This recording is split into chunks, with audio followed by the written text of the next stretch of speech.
Bonjour, pour ce nouveau journal des métiers, je suis accompagné de Stéphanie Perbos. Bonjour. Bonjour. Alors vous êtes au service économique de la CMA et vous êtes aujourd'hui, on va parler de développement durable.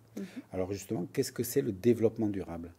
Alors, le développement durable, si je devais donner une définition simple et concrète, je vais reprendre en fait une citation d'une ministre norvégienne qui a défini le développement durable comme un développement qui répond en fait aux besoins aux besoins présents, sans compromettre les capacités des générations futures pour répondre à leurs besoins.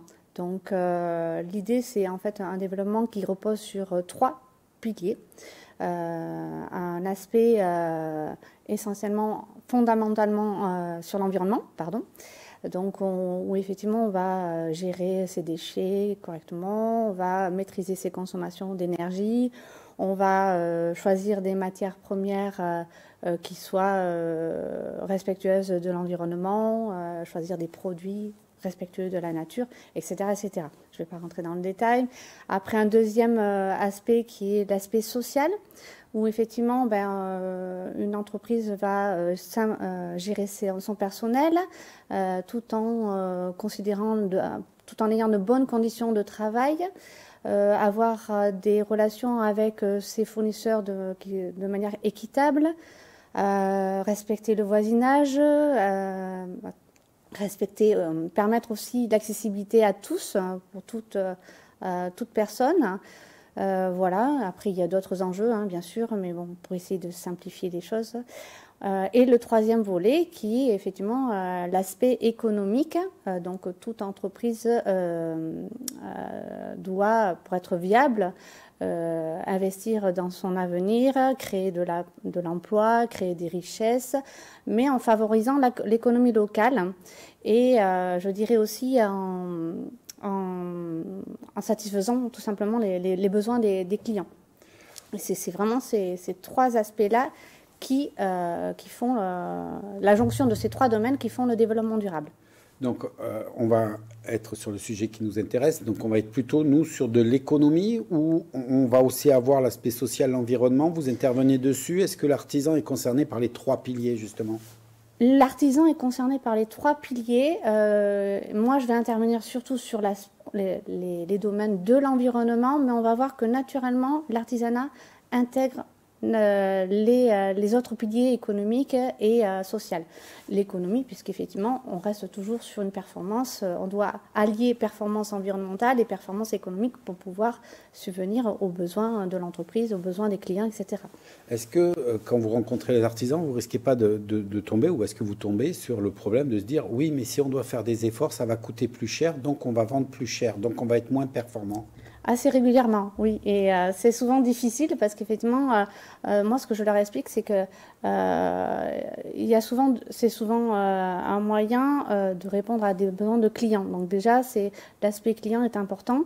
Donc il faut aussi qu'ils prennent en compte que en s'engageant dans l'environnement, ils vont répondre à des besoins des clients. Mais il y a aussi une notion, c'est que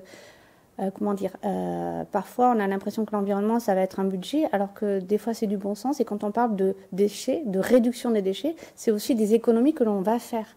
Quand je vais réduire mes consommations d'eau, je vais aussi impacter de manière économique l'entreprise et voilà, c'est des choses qui sont quand même intéressantes, cette approche de performance économique au-delà de la performance environnementale. Et après, il peut y avoir aussi l'aspect réglementaire où on informe sur la réglementation et on évite des sanctions parfois qui peuvent impacter l'entreprise. Là, au niveau d'un artisan, il est concerné donc par tout ce qui se passe, mais il intervient facilement, c'est-à-dire qu'il s'est mis en route sur cette bataille-là facilement, ou vous devez vraiment les convaincre? Ça va dépendre vraiment des métiers, des activités. On en a qui sont depuis quelques années, depuis que je travaille sur ce domaine-là, on a beaucoup de sensibilité sur ce sujet. Après, il y a toujours ce décalage. Oui, j'ai envie de faire des choses. Oui, je suis sensibilisée parce qu'à titre personnel, je mène des actions. Mais le passage dans l'entreprise est parfois compliqué. Et parce qu'ils n'ont pas conscience des choses qu'ils ont déjà en place, en fait. Il y a voilà, c'est ce décalage qu'ils ont entre ce qu'ils font déjà. Est-ce que la pression des clients existe aujourd'hui? C'est-à-dire, est-ce que ils se sentent plus concernés si leurs clients leur en parlent? Et est-ce que leurs clients en parlent? C'est un sujet vraiment d'actualité? Le sujet client, la satisfaction, c'est le vecteur principal. Donc, il faut gagner en visibilité, il faut gagner en action concrète pour montrer effectivement ces efforts qui sont faits par les entreprises.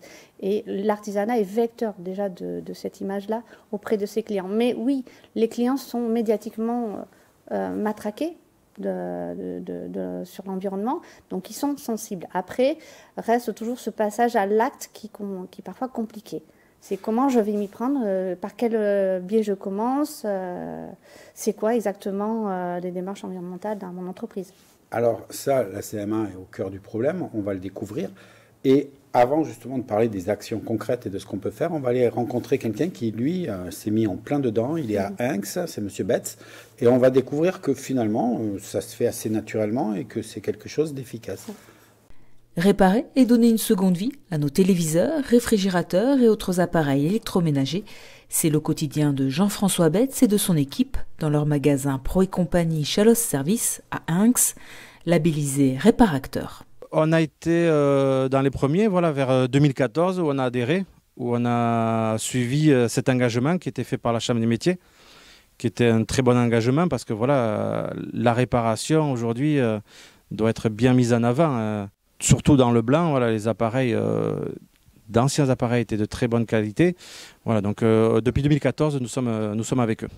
En tant que réparateur, Jean-François Betts met tout en œuvre pour promouvoir son activité de réparation, une activité exercée chez Chalos Service depuis plus de 30 ans. À la base, notre magasin, quand mon père a commencé, c'était basé plus sur la réparation.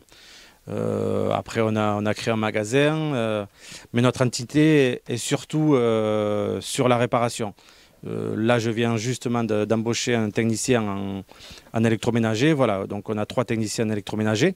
L'équipe de Pro et Compagnie Chalos Service se compose donc de 9 personnes, dont plus d'un tiers dédié à la réparation. Donc il y a le gérant, Monsieur Betts. Après, au niveau vente et administratif, nous avons donc Karine et moi-même.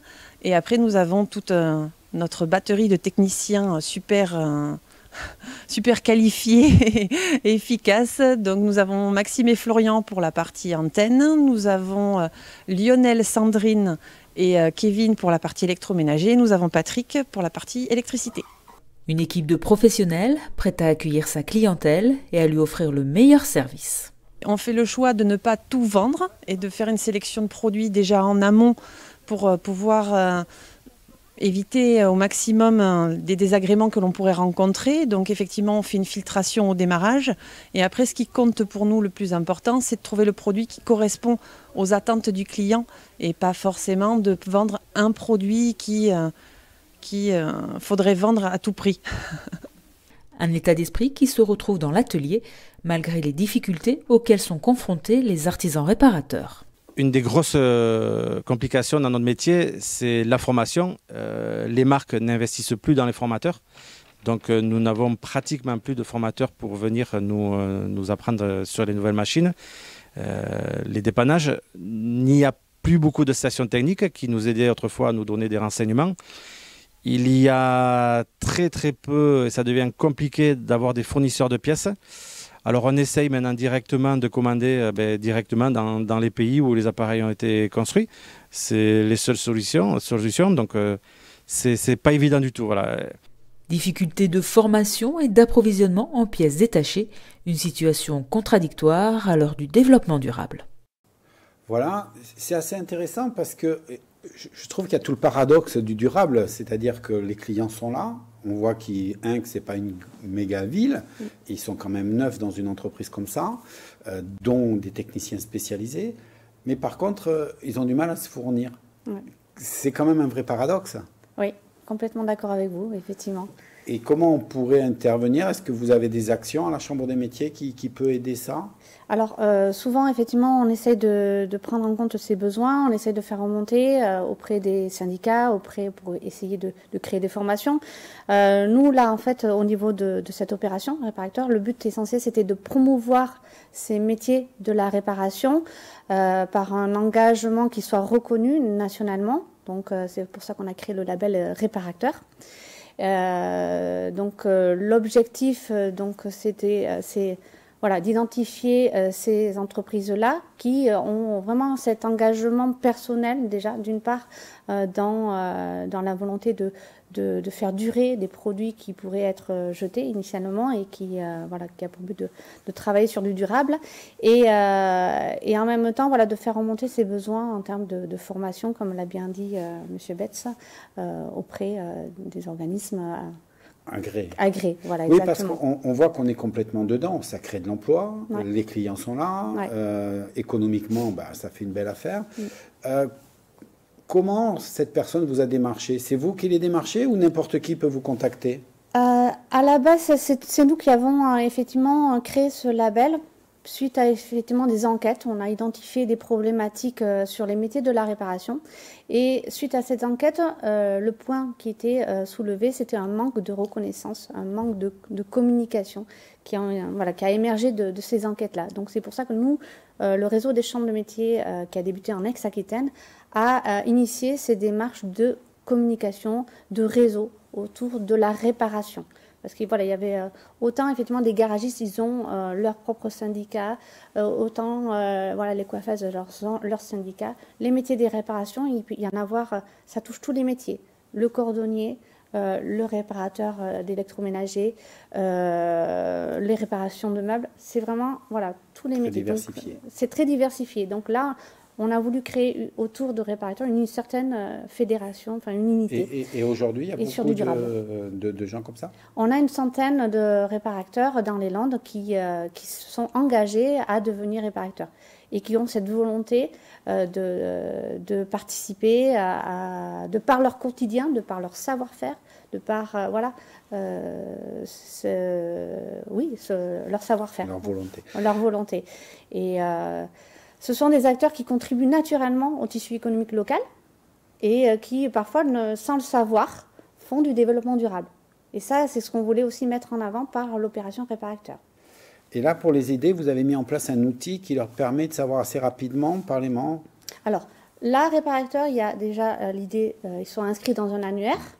Et autour de ça, nous, on communique et on leur donne un kit de communication pour qu'ils fassent leur communication.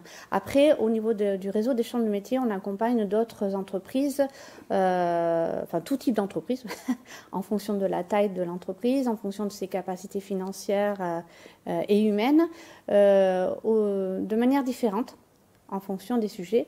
Ça peut être, par exemple, du conseil téléphonique, de l'information, de la sensibilisation. Et on met à disposition des outils. Par exemple, pour les activités alimentaires, on propose un outil d'auto-évaluation sur la gestion des biodéchets qui s'évalue en 5 minutes. Ils peuvent avoir une petite vision de leur situation au niveau de leur impact sur le gaspillage alimentaire. Ça, c'est un outil d'autodiagnostic qui est mis en ligne gratuitement.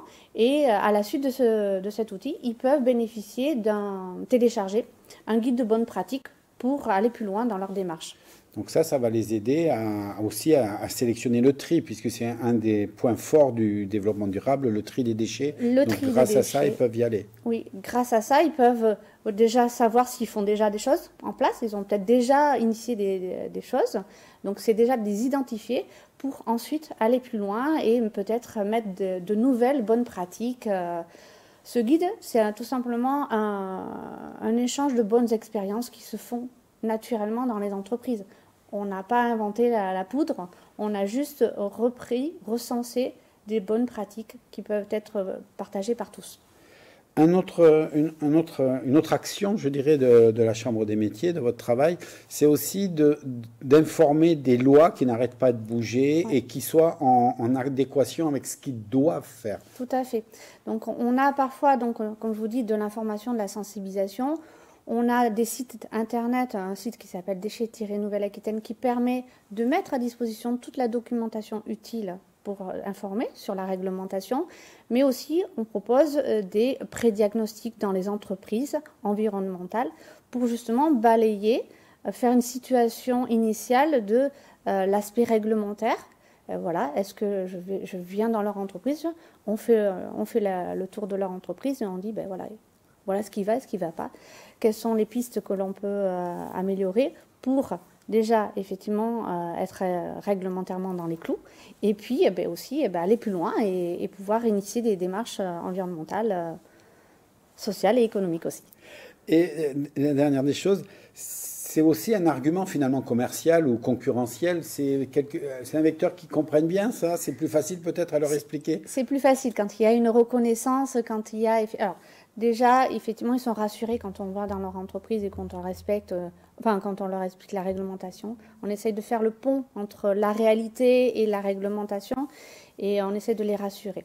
Et après, effectivement, ils y voient tout leur intérêt quand il y a en plus une reconnaissance environnementale vis-à-vis de la clientèle. Donc ça, c'est important. On a fait à peu près le tour de tout. On pourrait en parler pendant très longtemps, j'ai l'impression. Oui, il y a d'autres... Allez-y, s'il y a d'autres choses importantes à signaler que j'aurais oublié. Non, je dirais qu'à chaque métier, effectivement, il y a des spécificités en matière d'environnement, mais que l'atout principal, c'est de retenir qu'on peut faire de la performance environnementale tout en faisant de la performance économique et en gagnant de la visibilité vis-à-vis de leurs clients. Et que l'artisanat est vraiment le vecteur local important. Et surtout, s'ils ont une question, s'ils ont vraiment un doute, qu'ils n'hésitent pas à vous contacter. Tout à fait, on est là pour eux, on est là pour ça justement. Pour les mettre au goût du jour. Donc on va faire un peu comme chaque journal, le point des formations que tous nos artisans peuvent faire. Donc, on va commencer par Instagram, parce qu'Instagram, maintenant, il faut y être dessus. Donc, vous avez des formations à l'agence de Dax le lundi 18 janvier. Donc, il faut déjà préparer la nouvelle année. On y est. N'oubliez pas de vous inscrire aux formations. Donc, comment on crée son compte en fonction de votre niveau 1, niveau 2, le lundi 18 janvier ou le lundi 2 février. Il faut créer son site internet aussi. En ce moment, on en parle beaucoup du click and collect. Ouais. Donc, vous avez une formation le 11, 18, 25 et 1er février. Donc, ça dure 4 jours à l'agence de Dax, pareil. Alors, le pack performance, toujours en place chaque fois, chaque mois, vous pouvez le faire. Donc, du 7 au 10 décembre, vous avez une formation pour créer votre entreprise avec le pack performance. Donc voilà un peu toutes les formations que l'on peut retrouver. Stéphanie Perbos, merci d'être venue nous voir, d'avoir expliqué l'éducation, parce que c'est une éducation, aussi, la puce, mais qui est aussi une éducation. On va regarder pour nous quitter un petit clip pour tous ceux qui voudraient être réparateurs. Qu'est-ce que ça leur apporte? Donc on vous le résume et je vous dis à très bientôt. Merci à vous, au revoir. Votre appareil est en panne, et si vous alliez le faire réparer au lieu d'en acheter un neuf? Réparer un bien, c'est prolonger sa durée de vie et ainsi faire des économies, réduire les déchets et limiter l'utilisation des ressources pour préserver la planète. Consommer mieux, consommer autrement. Valoriser l'artisanat local et participer à l'économie de proximité, créatrice d'emplois et de liens sociaux. Présent sur tout le territoire, Réparacteur vous propose de localiser un professionnel de la réparation près de chez vous sur www.annuaire-réparation.fr. Plus de 100 000 entreprises artisanales y sont déjà répertoriées, près de 4 500 artisans labellisés. Ces artisans réparacteurs, par leurs compétences, leur savoir-faire et leur engagement, mettent à l'honneur la réparation de vos biens et équipements avant tout remplacement par un objet neuf. Et ils réparent tout. Alors, plus de temps à perdre, courez chez les réparacteurs. Réparacteurs, une initiative des chambres de métiers et de l'artisanat avec le soutien de l'ADEME.